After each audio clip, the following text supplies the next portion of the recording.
Welcome to week 11, experimental methods. I just cannot believe that we're already at week 11.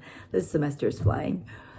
I just want to give a brief review of the scales of measurement before we move on to some other topics in this week.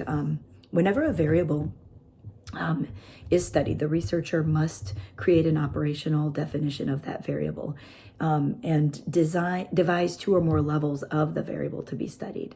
The levels of the variable that you're studying is described using one or more of those four scales of measurement. We have the nominal, the ordinal, the interval, or the ratio scale.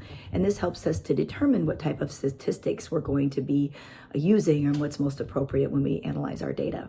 So just as a review, the nominal variable has no numerical or quantitative property.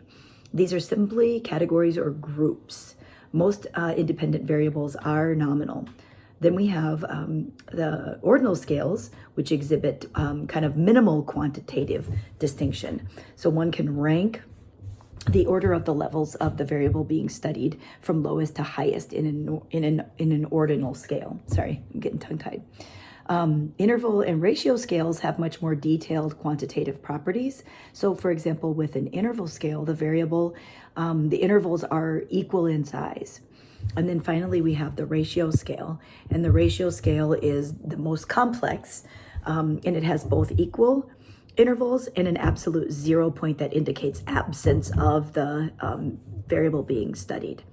So time, weight, length, those kinds of things are really good examples of a ratio scale. So